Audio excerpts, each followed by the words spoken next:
Hello नमस्कार दोस्तों, मैं रवि शर्मा स्वागत करता हूं आप सभी लोगों का आज की इस वीडियो में। आज की वीडियो में हम लोग शुरू करने वाले हैं बीएससी एग्रीकल्चर सेकेंड सेमेस्टर में जो सब्जेक्ट है एग्रीकल्चर हेरिटेज का। तो उससे जो कुछ इंपॉर्टेंट क्वेश्चंस हैं वो लेकर आया हूं आज की वीडियो में।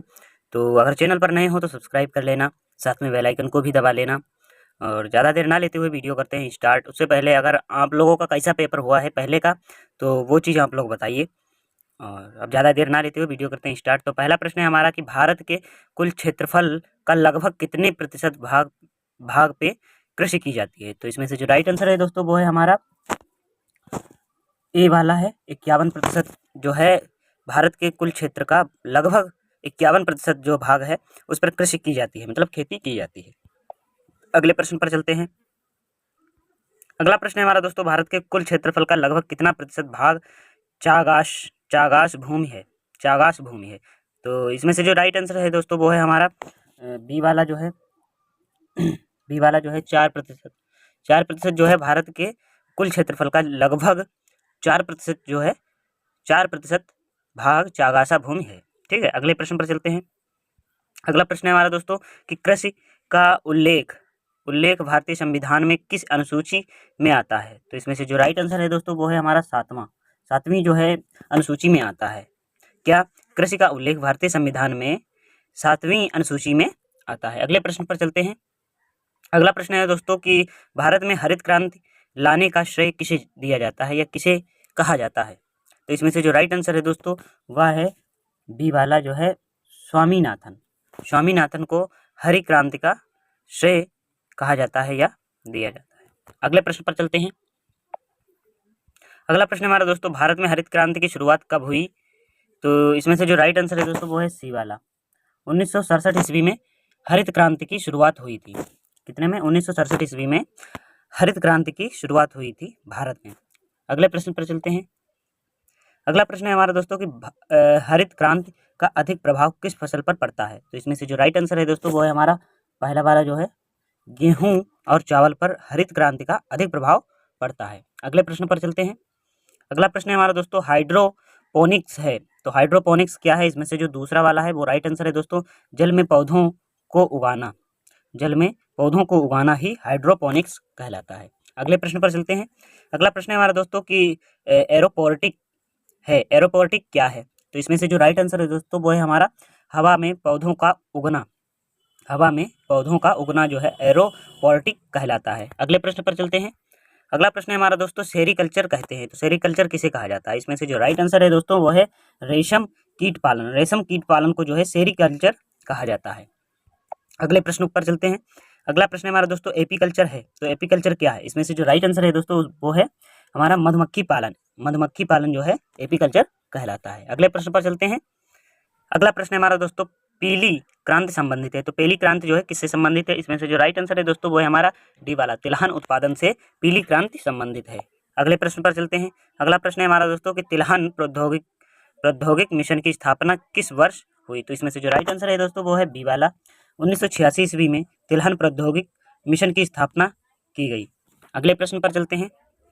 अगला प्रश्न हमारा दोस्तों वर्मी कल्चर है। तो वर्मी कल्चर क्या है? इसमें से जो राइट आंसर है दोस्तों वो है केचुआ पालन। केचुआ पालन जो है वर्मी कल्चर कहलाता है, वर्मी कल्चर कहलाता है। अगले प्रश्न पर चलते हैं।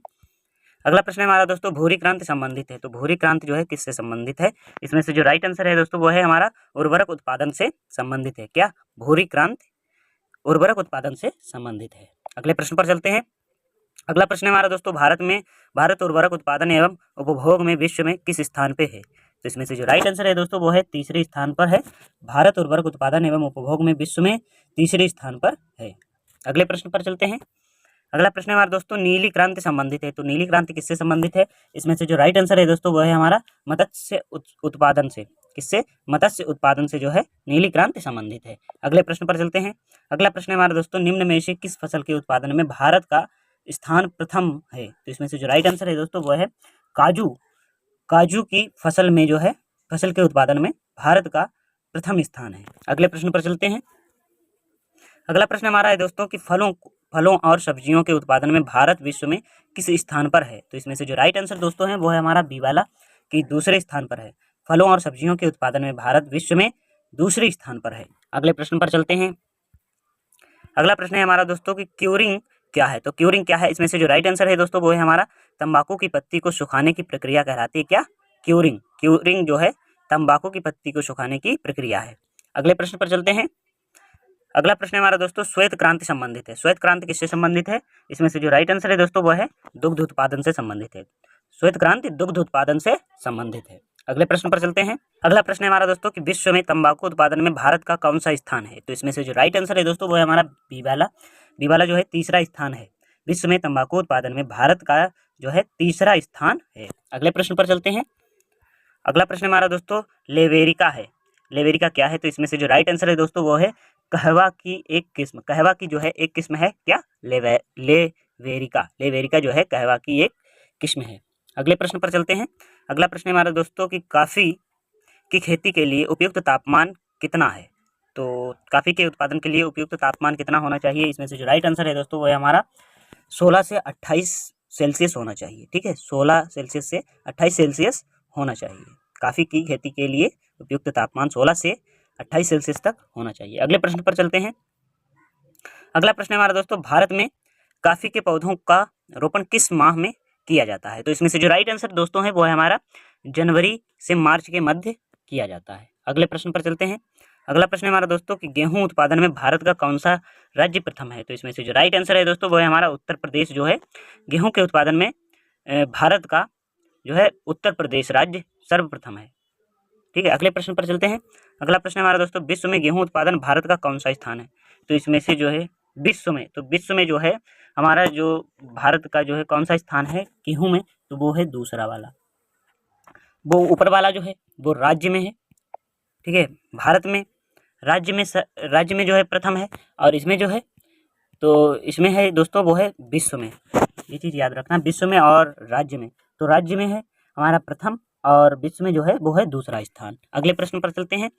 अगला प्रश्न है हमारा दोस्तों भारत में गन्ना का सर्वाधिक उत्पादन किस राज्य में होता है? तो इसमें से जो राइट आंसर है दोस्तों वो है हमारा उत्तर प्रदेश में। उत्तर प्रदेश में जो है भारत में गन्ना का सर्वाधिक उत्पादन होता है। अगले प्रश्न पर चलते हैं। अगला प्रश्न है हमारा दोस्तों कि भारत में मूंगफली का सर्वाधिक उत्पादन किस राज्य में होता है? तो इसमें से जो राइट आंसर है दोस्तों वो है गुजरात में। गुजरात में जो है मूंगफली का सर्वाधिक उत्पादन होता है। भारत के गुजरात राज्य में मूंगफली का सर्वाधिक उत्पादन होता है। अगले प्रश्न पर चलते हैं। अगला प्रश्न है हमारा दोस्तों गेहूं की खेती के लिए उपयुक्त वर्षा कितनी है? तो इसमें से जो राइट आंसर है दोस्तों वो है डी वाला 75 सेंटीमीटर। गेहूं की खेती के लिए उपयुक्त वर्षा कितनी प्रतिशत होनी चाहिए, कितनी सेंटीमीटर तक होनी चाहिए? तो वो है 75 सेंटीमीटर तक जो है गेहूं की खेती के लिए उपयुक्त वर्षा होनी चाहिए। अगले प्रश्न पर चलते हैं। अगला प्रश्न हमारा दोस्तों भारत में गेहूं की बुवाई के लिए उपयुक्त समय कौन सा है? तो इसमें से जो राइट आंसर दोस्तों है वो है हमारा अक्टूबर से नवंबर। अक्टूबर से नवंबर में जो है भारत में गेहूं की बुवाई के लिए उपयुक्त समय होता है। अगले प्रश्न पर चलते हैं। अगला प्रश्न है हमारा दोस्तों कि निम्न में से गन्ने की खेती के लिए सबसे उपयुक्त मिट्टी कौन सी है? तो इसमें से जो राइट आंसर है दोस्तों वो है बी वाली दोमट मिट्टी जो होती है वो गन्ने के लिए सबसे उपयुक्त मिट्टी होती है। अगले प्रश्न पर चलते हैं। अगला प्रश्न है हमारा दोस्तों विश्व में गन्ने का सबसे बड़ा उत्पादक देश कौन सा है? तो इसमें से जो राइट आंसर है दोस्तों वो है ब्राजील। ब्राजील में जो है गन्ने की सबसे अधिक सबसे अधिक जो है उत्पादन होता है। किसका? गन्ने का। ब्राजील में जो है सबसे अधिक, विश्व में सबसे अधिक ब्राजील में गन्ने का सबसे बड़ा उत्पादक देश को कहा जाता है। अगले प्रश्न पर चलते हैं। अगला प्रश्न हमारे दोस्तों भारत का गन्ना उत्पादन में विश्व में कौन सा स्थान है? तो इसमें से जो राइट आंसर है दोस्तों वो है बी वाला दूसरा है। भारत का गन्ना उत्पादन में विश्व में, इसमें देखिए दोस्तों इसमें विश्व पूछ रहा है तो विश्व में कौन सा स्थान है? तो है वो दूसरा। अगले प्रश्न पर चलते हैं। अगला प्रश्न है हमारा दोस्तों गन्ने की खेती के लिए उपयुक्त वर्षा की मात्रा है। तो गन्ने की खेती के लिए जो है उपयुक्त मात्रा कौन सी है? तो इसमें से जो राइट आंसर है दोस्तों वो है पहला वाला 100 से 150 सेंटीमीटर। गन्ने की खेती के लिए उपयुक्त वर्षा की मात्रा है 100 से 150 सेंटीमीटर। अगले प्रश्न पर चलते हैं। अगला प्रश्न हमारा दोस्तों भारत में सोयाबीन का सर्वाधिक उत्पादन किस राज्य में होता है? तो इसमें से जो राइट आंसर है दोस्तों वो है मध्य प्रदेश में सोयाबीन का जो है सर्वाधिक उत्पादन होता है। अगले प्रश्न पर चलते हैं। अगला प्रश्न हमारा दोस्तों भारत में जूट का सर्वाधिक उत्पादन किस राज्य में होता है? इसमें से जो राइट आंसर है दोस्तों वो है पश्चिम बंगाल में जूट का सर्वाधिक उत्पादन होता है। अगले प्रश्न पर चलते हैं। अगला प्रश्न है हमारा दोस्तों निम्न में से जूट की खेती के लिए सबसे उपयुक्त मिट्टी कौन सी है? तो इसमें से जो राइट आंसर है दोस्तों वो है दोमट मिट्टी, जो है जूट की खेती के लिए सबसे उपयुक्त है। अगले प्रश्न पर चलते हैं। अगला प्रश्न हमारा दोस्तों जूट के लिए अनुकूल मौसम है, तो जूट के लिए अनुकूल अनुकूल मौसम जो है कौन सा है? तो इसमें से जो राइट आंसर है दोस्तों वो है गर्म एवं आर्द्र। अगले प्रश्न पर चलते हैं। अगला प्रश्न हमारा दोस्तों चावल का सबसे ज्यादा उत्पादन निम्न में से कौन सा राज्य करता है? तो इसमें से जो राइट आंसर है दोस्तों वो है पश्चिम बंगाल, जो है चावल का सबसे ज्यादा उत्पादन करता है। अगले प्रश्न पर चलते हैं। अगला प्रश्न हमारा दोस्तों भारत में कपास का सर्वाधिक उत्पादन किस राज्य में होता है? तो इसमें से जो राइट आंसर है दोस्तों वो है पहला गुजरात में, जो है भारत में कपास का सर्वाधिक उत्पादन जो है गुजरात राज्य में होता है। अगले प्रश्न पर चलते हैं। अगला प्रश्न है हमारा दोस्तों धान में खैरा रोग होता है, तो धान में खैरा रोग कब होता है? जब जस्ता की कमी होती है तब होता है धान में खैरा रोग। अगले प्रश्न पर चलते हैं। अगला प्रश्न है हमारा दोस्तों भारत का कौन सा राज्य आर्किड स्टेट के नाम से जाना जाता है? तो इसमें से जो राइट आंसर है दोस्तों वो है अरुणाचल प्रदेश। अरुणाचल प्रदेश को भारत का अरुणाचल प्रदेश राज्य जो है आर्किड स्टेट के नाम से जाना जाता है। अगला प्रश्न है हमारा दोस्तों निम्न में से कौन रबी फसल नहीं है? रबी फसल नहीं है, तो इसमें से जो राइट आंसर है दोस्तों वो है जूट। जूट जो है रबी की फसल नहीं है। अगले प्रश्न पर चलते हैं। अगला प्रश्न हमारा दोस्तों रबी की फसल बुवाई कब की जाती है? तो रबी फसल की जो है बुवाई कब की जाती है? तो इसमें से जो राइट आंसर है वो है अक्टूबर से नवंबर में की जाती है रबी फसल की बुवाई। अगले प्रश्न पर चलते हैं। अगला प्रश्न है हमारा दोस्तों निम्न में से कौन खरीफ फसल नहीं है? तो इसमें से जो राइट आंसर है दोस्तों वो है गेहूँ। गेहूँ जो है रबी की फसल है और यह खरीफ की फसल नहीं है। अगले प्रश्न पर चलते हैं। अगला प्रश्न है हमारा दोस्तों सुपारी का सबसे बड़ा उत्पादक राज्य है, तो सुपारी का सबसे बड़ा उत्पादक राज्य क्या है? कर्नाटक। कर्नाटक जो है दोस्तों वो सुपारी का सबसे बड़ा उत्पादक राज्य है। अगले प्रश्न पर चलते हैं। अगला प्रश्न है हमारा दोस्तों कि निम्न में से कौन नकदी फसल नहीं है? नकदी फसल नहीं है, तो इसमें से जो राइट आंसर है दोस्तों वो है धान। धान जो है नकदी फसल नहीं है। अगले प्रश्न पर चलते हैं। अगला प्रश्न है हमारा दोस्तों कि भारत का सर्वाधिक खाद्यान्न उत्पादन करने वाला राज्य है, तो इसमें से जो राइट आंसर है दोस्तों वो है उत्तर प्रदेश, जो है भारत का सर्वाधिक खाद्यान्न उत्पादन करने वाला राज्य है। अगले प्रश्न पर चलते हैं। अगला प्रश्न है हमारा दोस्तों किस राज्य को भारत का धान्य भंडार के रूप में जाना जाता है? तो इसमें से जो राइट आंसर है दोस्तों वो है पंजाब का, जो है पंजाब जो है राज्य का जो है भारत का धान्य भंडार के रूप में जाना जाता है।